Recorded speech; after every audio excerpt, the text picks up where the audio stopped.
네. 이번 시간에는 교재 189쪽에 있는 조직 구조입니다. 사실 조직을 이해하기 위해서는 이 조직 구조를 이해할 필요가 있습니다. 지난 시간에 정리했듯이 우리는 조직 구조를 구성원 간 관계의 유형이다. 이 구조는 구성원들 간 관계의 유형을 결정하는 거라 그랬습니다. 우리는 태어나서 가정이란 곳에서는 엄마와 아빠가 있는 데서 내가 태어났기 때문에 엄마와 아빠가 리더가 되고 내가 자녀로 태어난 거예요.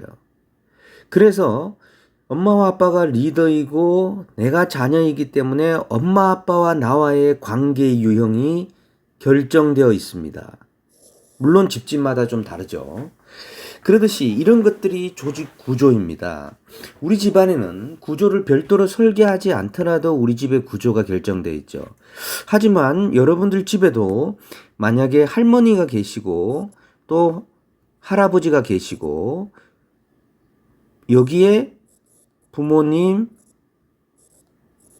삼촌, 그리고 여기 또 나와 내 동생, 여기 또 동생, 이렇게 대가족이 한 곳에 산다면 할머니, 할아버지 중에 한 사람은 아마도 큰 리더의 역할을 하게 될 겁니다.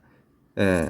그리고 자녀들끼리도 이 5명 중에 또 리더가 있을 수 있고요. 예컨대 뭐 할아버지한테 얘기를 할 때 이 리더가 얘기를 한다든지 뭐 이런 관계가 형성이 됩니다. 이게 조직의 구조라는 거죠. 기본적으로 이 가정이란 조직은 이러한 형태로 스트럭처가 짜져 있죠, 이미. 하지만 여러분들이 회사에 갔을 때 직원이 20명이 있다.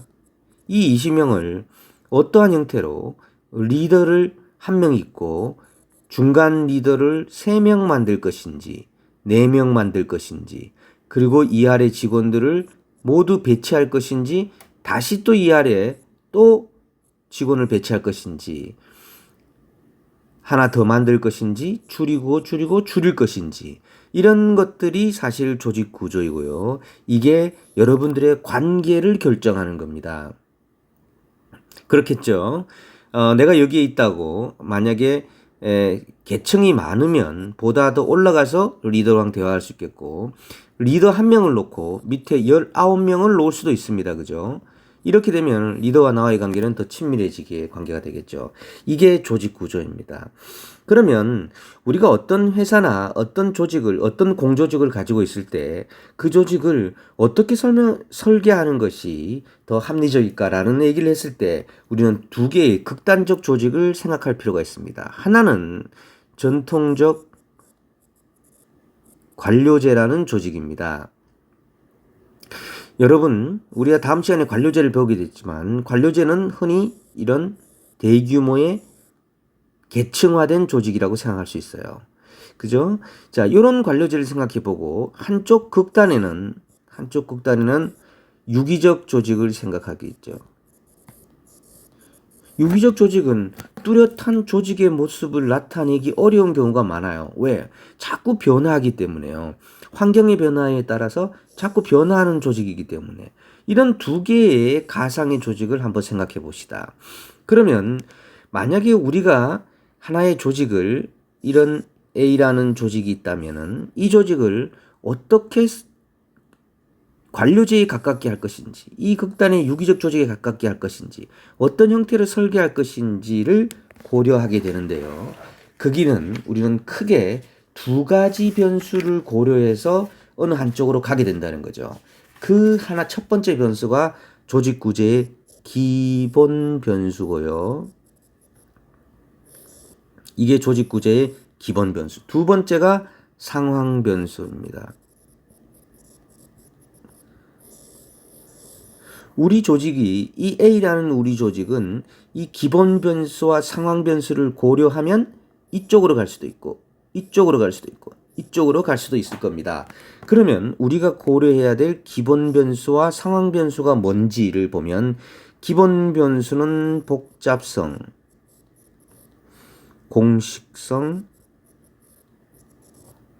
집권성, 복잡화, 공식화, 집권화라고 하기도 하고요. 그래서 요거를 외우기 쉽게 복공집이라고 외우면 됩니다. 자, 이 복공집을 고려해서 기본 변수를 고려하고요. 상황 변수는 학자들에 따라 다 다릅니다만 대체로 규모, 기술, 환경, 규기, 환이라고 읽기도 하지요. 자, 복공집을 먼저 고려하고 규기, 환을 고려해서 우리는 어떤 조직으로 갈 것인지를 고려하게 됩니다. 자, 그래서 이번 시간에는 조직 구조인 실제로는 조직 구조이지만 따지고 보면 조직 구조에 우리는 설계를 배우게 됩니다. 그래서 이 복공집이 뭔지를 이해하는 것, 규모, 기술, 환경에 따라서 어느 쪽으로 갈 것인지를 이해하는 것, 그리고 관료제라는 하나의 틀은 우리가 어느 정도 알고 있지만 여기에 대응되는 유기적 조직이란 어떤 것들이 있는지 이해하는 게 이번 시간의 강의의 미션입니다. 우선 기본 변수를 보도록 하겠습니다. 책으로 다시 돌아가서 볼까요? 방금 설명한 게 여기에 있는 이 그림입니다. 자, 조직 구조의 기본 변수. 우선 첫째, 우리는 지금부터 복공집을 볼 텐데요. 생각보다 이 복잡성, 공식성, 집권성에 대한 문제에 학생들이 잘 걸려들어요. 대체로 수험 공부를 처음 한 학생들은 굉장히 많이 걸려듭니다, 여기에. 그래서 명확하게 이해할 필요가 있습니다. 복잡성이란 분화의 정도를 이야기합니다. 조직이 어떻게 분화되었느냐. 그래서 수평적으로, 수직적으로, 장소적으로 얼마만큼 분산되어 있느냐죠. 자, 수평적으로 얼마만큼 폭넓게 분화되어 있고, 수직적으로 얼마만큼 높이 분화되어 있고, 장소적으로 얼마만큼 분산되어 있느냐를 나타내는 게 분화의 정도입니다. 둘째, 공식화. 공식화는 성문화의 정도예요. 또는 표준화의 정도입니다. 얼마만큼 조직이 이런 각종 규정이 공식적으로 정부되어 있느냐, 이런 표준 운영 절차들이 얼마나 잘 되어 있느냐를 이야기하는 겁니다. 그 다음 집권화입니다. 집권화는 자, 행정학에서 집권이다, 분권이다 하는 그 기준은 무엇이 기준이냐? 아주 잘 알아놓으세요. 집권이다, 분권이다 하는 기준은 의사결정권에 따라서 다릅니다. 의사결정권이 상위층에 있는 게 집권, 하위층에 있는 게 분권입니다. 그죠? 그래서 의사결정권을 기준으로 집권이냐, 분권이냐를 결정하는 것이다. 걸 꼭 알아두시기 바랍니다. 자, 그럼 집권이냐 분권이냐를 따라서 본다. 자, 이 우리 세 가지 분화의 정도가 복잡성, 공식화는 성문화나 표준화, 표준 운영 절차를 얼마나 갖고 있느냐, 집권화는 의사 결정권을 가지고 본다는 거죠. 이게 조직 구조의 기본 변수입니다. 자, 그 다음 조직 구조의 상황 변수로 가봅시다. 상황 변수는 규모, 기술, 환경을 주로 듭니다. 자, 조직 구조의 규모라 함은 통상적으로 구성원의 수를 기준으로 나타냅니다. 그죠? 그래서 수평적 조직에 그러면 구성원의 수가 증가 안 된다. 그러면 규모가 커지면 커질수록 어떻게 될까요? 복잡성은 높아지겠죠. 뭐 지역적으로 지점을 만든다는 분산되기 때문에 또는 뭐 계층도 높아지고 있대요. 하지만 공식화의 수준은 높일 수밖에 없겠죠. 왜? 여러 직원들을 움직이기 위해서는 규정을 철저하게 만들어야 되잖아요. 딴소리 하지 않게끔. 이해하시겠죠? 그 다음에 분권화도 좀 더 촉진되겠죠. 사장님이 혼자서 알바하는 직원 2명 데리고 있을 때는 혼자 다 결정했지만 직원이 50명이 되고 모두가 50명이 알바라면 중간에 알바 중에서도 책임감 있는 알바를 놓고 나면 분권화를 촉진할 겁니다. 자, 기술. 기술이란 여기서 이 기술은 뭐 어떤 기술을 얘기하느냐 하면은 그 기술이 일상적이냐 비일상적이냐를 두고 합니다. 비일상적인 기술이냐 일상적인 기술이라는 거예요. 비일상적인 기술은 어떤 거예요? 정말 전문성이 높거나 의사들이 하는 이런 거겠죠. 일상적인 기술은 우리가 흔히 그냥 조립하거나 이런 것겠죠. 일상적인 기술일수록 복잡성이 낮고 공식화가 높겠죠. 이렇게 조립하면 된다고 다 나와 있단 말이죠. 근데 비이상적인 기술일수록 업무 플랜 등이 잘 정비되어 있지 않죠. 그래서 복잡성이 높다. 자, 그 다음에 기술과 분권화의 상관도는 상당히 낮다. 그래서 기술이 이 분권화에 미치는 영향이라는 것은 사실 잘 모르겠다는 거죠. 이게 이 얘기고요. 그 다음 지금 표에 나타나 있습니다. 환경을 봅시다. 환경. 환경이는 어떤 걸 의미하냐면 환경이는 조직이 어느 정도의 이 개방 체제이냐의 정도이죠. 그리고 환경과 얼마만큼 관계를 맺느냐를 따집니다. 그래서 개방 체제, 환경은 특히나 이 불확실성, 외부가 불확실성이 정도가 어느 정도 높으냐는 거죠, 환경이. 그러면 환경에 불확실성이 높을수록 전문화로 인하여 수평적 복잡성은 높아져요. 수평적으로 더 많이 분화돼야 돼요. 복잡하니까. 그리고 수직적 복잡성은 낮아진다는 거죠. 조직이 이렇게 되는 게 아니라 조직이 이렇게 될 수밖에 없다는 겁니다. 그리고 불확실성이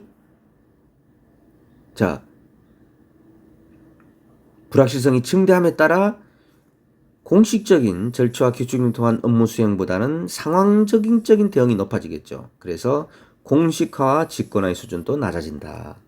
그래서 이 표를 이걸 암기하시지 마시고 상식적으로 이해하셔야 됩니다.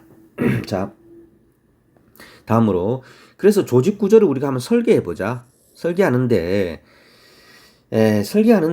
일단 우선적으로 우리가 먼저 고전적 설계의 원리를 한번 알아봅시다. 이건 최근에는 잘 적용되지 않는 거지만 행정학에서 고전적 이론가들이 했던 것들은 어떤 것들이 있는지 고전적 조직 설계의 원리들은 주로 페이올이나 어윅이나 귤릭처럼 주로 행정관리론자들이 했던 이론들입니다. 자, 이거를 먼저 보면 첫째, 분업화의 원리입니다.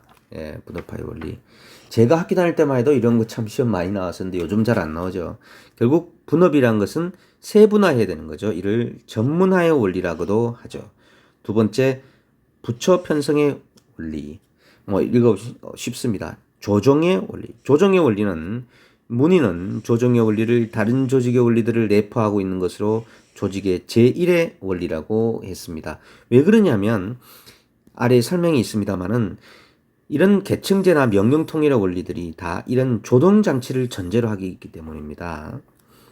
자, 그다음 계층제의 원리, 통솔범위의 원리, 명령 통일의 원리, 이런 고전적 원리들이 있다는 걸 알아두시고 이제 우리는 기계적 조직으로 가장 대표적인 것인 관료제 조직을 보도록 하겠습니다.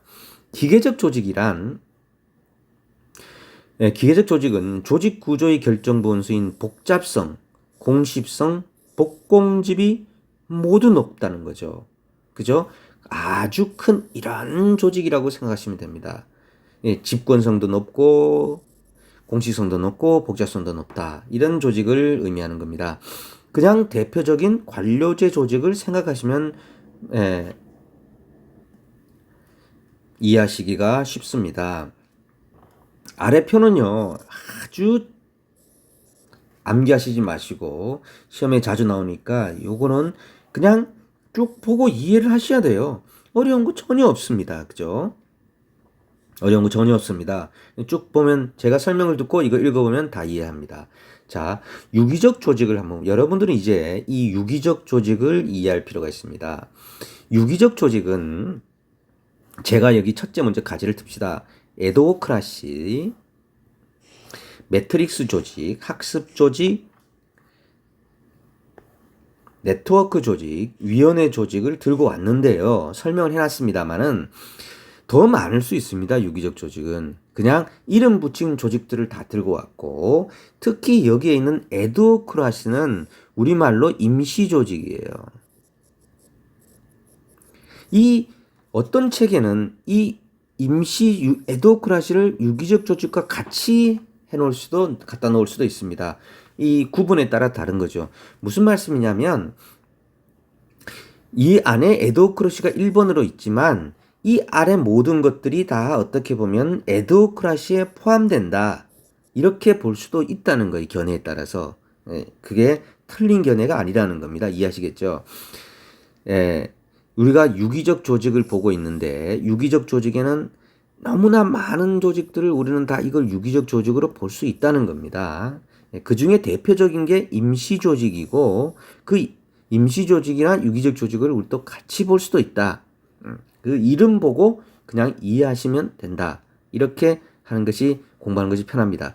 유기적 조직은 조직 구조의 결정 분수와 복공집이 모두가 낮은 조직이죠. 여러분 제가 높아시면서 드린 말씀인데 헷갈리면 안 돼. 이거 집권화예요. 이걸 분권으로 바꾸는 사람도 있어요. 그러면 이게 반대가 되는 거죠. 네, 조심하시기 바랍니다. 자, 그러니까 이렇게 나온다고요. 복잡성, 공식성, 분권성이 모두 낮은 것이다. 이렇게 나온다니까요. 예. 그러면 다른 얘기가 되는 거예요. 조심하시기 바랍니다. 자, 에도크라시. 에도크라시는 방금 말씀 임시 조직입니다. 임시적으로 만드는 조직들을 포괄적으로 에도크라시라고 그런다는 거죠. 그래서 순수한 에도크라시가 없으면 하나의 추상적 모형이라 볼 수 있고 뒤에서 살펴보는 이런 조직들이 다 사실 에도크라시라고 볼 수 있겠다. 그럼 우리는 이 중에서 특별한 조직들을 몇 개 살펴보면 매트릭스 조직을 봅시다. 행렬 조직이나 복합 조직이라고 하는 거죠. 매트릭스입니다. 이런 거예요. 한번 일단 먼저 정의를 볼까요? 전통적인 기능 구조에 수평적 사업 구조를 결합시켰다. 전통적 기능 구조에 수평적 사업 구조를 결합시켰다. 이렇게 볼 수 있습니다. 전통적 기능 구조는요, 뭡니까? 기능적으로 우리, 예를 들어서 여기, 보복부, 행안부, 교육부, 뭐 이런 부서들이 다 이게 기능적인 거예요. 그런데 이 코로나 대응이라는 걸 위해서 보건복지부가 주도하지만, 그죠? 이 행안부에서도 직원들이 파견 나오고, 교육부에서도 직원들이 파견을 받아서, 물론 이게 파견도 있지만, 자기 부서에서 일을 하면서 도와줄 수도 있습니다. 이런 게 매트릭스 조직이에요. 자, 방금 뭐죠? 기능적 조직에 있으면서 수평적으로 코로나 대응이라는 사업을 하는 것. 요런 게 매트릭스 조직입니다. 그러면 가장 큰 특징이 뭐예요? 내가 행안부에 있는 A라는 사람이면 나의 보스는 행안부에 나 보스도 있어요. 나의 보스도 있고 또 이 리더하는 코로나 대응의 보스도 있는 거죠. 두 명의 보스가 있죠. 명령 통일의 원리가 잘 되지 않겠죠. 그죠? 요런 게 매트릭스 조직의 특징이다. 그죠? 그래서 한 사람의 부하는 두 사람의 상사를 가지게 되어 명령 통일의 원칙이 곤란하다. 읽어보시면 제 말씀 듣고 이해하실 겁니다. 학습 조직이란 그냥 학습 조직이란 어떤 형태를 그려달라. 지금 매트릭스 조직에서는 그리지도 못해요.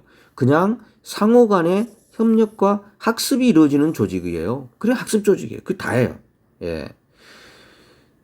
그래서 상당히 업무가 수평적이라 해야 되겠지. 서로가 학습이 되겠죠. 교수님, 여러분과 내 사이에서 뭐 학습 조직을 만든다, 뭐 되겠어요? 내가 자꾸 일방적으로 가르치죠. 난 여러분들한테 뭘 배우고 싶은데 여러분들 가르쳐 주겠어요? 교수님한테. 그래서 수평적 조직이 주로 여러분들끼리 조직을 만들면 되게 학습하는 조직이 되겠죠. 그런 특징이 있을 겁니다. 그죠? 자, 그 다음에, 네트워크 조직입니다. 네트워크 조직은 이렇게 생각하시면 됩니다. 일반적으로 이렇게 행정학과에서 수업을 받아 행정학과에서 일을 한다고 해야죠. 정예과에서 학생들이 있었어요. 그 다음에 도시과의 학생들이 있어요. 여기서 우리가 이제 직장이라고 합시다. 일을 해요. 별도 일을 하다가 자, 뭔가 관련해서 사회과학대 체육대회. 그러면 어떻게? 야, 사회과학대, 죄송합니다. 그, 단과대학별 체육대회를 한단 말이에요. 단과대학 대항. 그러면 사회과학대학에서 여기서 축구선수 몇 명 뽑고, 여기서 행정과, 정형과에서 축구 잘하는 애 뽑아가지고 한 팀을 만드는데, 그죠? 요때는 뭐예요? 우리가 서로 네트워킹 하잖아요. 유연하게. 그래서 하나 뽑아서 한다. 요런 조직이라고 생각하시면 돼요. 필요할 때 서로 연결해서 한다. 그런데 그래서 임시적 관계와 신속한 적응이 강조되는 거죠. 필요할 때. 하지만 이때 자 행정학과에서 저 도시과에 축구 잘하는 한 명 뽑아. 그 도시과가 행정학과 도시과가 신뢰성이 없다. 그러면 행정학과가 이번 축구 대회를 주도하는데 그 도시과는 축구 잘하는 애 내게서 못하면 되는 거야. 야 대충 가서 너 차고 와 1학년 이렇게 할 수도 있다. 그래서 사실 이렇게 하기 위해서는 신뢰를 바탕한 게 대단히 중요하다. 모처럼 하는 네트워크를 모일 때 서로 믿을 수 있어야 되는 거예요. 그래서 유연성이 높고 자율성이 높아요. 비용도 절약할 수 있어요. 서로 항상 안 모여 있거든. 필요할 때 모으니까. 시간과 공간의 제약을 극복할 수 있습니다. 그죠? 이런 장점이 있어요. 단점으로는 구성원 간 신뢰가 취약한 경우에는 효율성을 기대할 수 없다. 믿을 수 없는 경우에 모처럼 가끔씩 만나는데 못 믿으면 안 된다는 거죠. 그 다음에 위원회 조직. 위원회 조직은 여러분 별로 별 거 없어요. 위원회 알잖아요. 여러분 합의제 기구잖아요. 이게 뭐지? 위원회는 능률성을 강조하는 조직입니까? 민주성을 이거잖아요. 그죠? 이거는 떨어지는 이거잖아요. 이것만 알면 돼요. 사실은 모든 것에서 다 여러분 대응할 수 있습니다. 하지만 제가 여러분 197쪽에 굉장히 중요한 내용들이 들어있는데 197쪽에 어떻게 보면 좀 생뚱맞기도 해요. 이 위원회에 대해서 한번 설명해 드리고 싶었어요. 여러분 제 책에서. 근데 사실 설명할 데가 잘 없는 거예요. 그래서 여기서 197쪽에서 일부러 이렇게 한 페이지를 제가 할애를 했습니다. 이거는 위원회 조직을 설명하기보다 우리나라의 위원회 조직을 설명하고 싶습니다. 우리나라의 위원회는요. 이 행정기관 소속위원회의 설치 운영에 관한 법률이 있어요. 행정기관의 운영. 여기에는 이 법률에서 우리나라는 행정위원회와 자문위원회 등으로 위원회를 구분합니다. 자, 우리나라는 이 행정기관 소속위원회의 설치 운영에 관한 법률이 있다. 첫째 이해하시고. 둘째, 여기서는 행정위원회와 자문위원회 등으로 구분한다. 자, 그래서 우리나라는 법률적으로 위원회를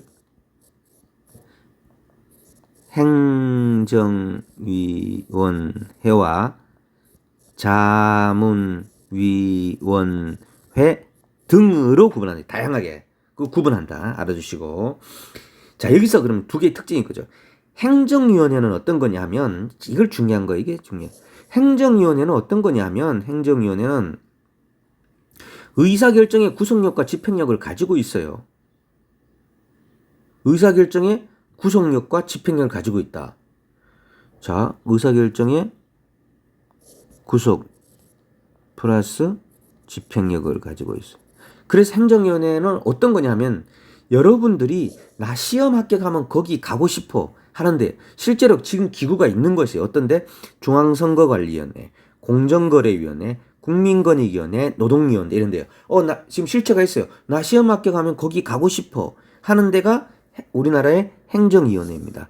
구속력과 집행력이 있는 것이에요. 자문위원회 등은 어떤 거냐면은 크게 두 가지로 나누는 거예요. 그냥 여러분들 정책자문위원회처럼 아무런 구속력이 없는데 집행력은 당연히 없고요. 구속력이 전혀 없는 데가 있고 근데 구속력은 있으나 집행력은 당연히 두 군데 다 없죠. 집행력이 없는 것이 있다는 거죠. 그게 그런 자 의사결정의 권한은 있으나 집행력이 없는 각종 위원회, 무슨 조정위원회나 의결위원회 등이 있다는 거죠. 그래서 자문위원회 등은 크게 두 가지. 구속력이 있는 거와 구속력이 있는 거와 구속력이 없는 거 나눠지고 집행력 기관은 다 없는 겁니다. 자, 그래서 여러분 행정위원회가 뭐가 있는지 꼭 알아두시는 거. 이게 중요합니다. 자, 여기까지 마치겠습니다. 여러분 여기에 몇 가지 표가 있는데요. 중요합니다. 꼭 알아두시기 바랍니다.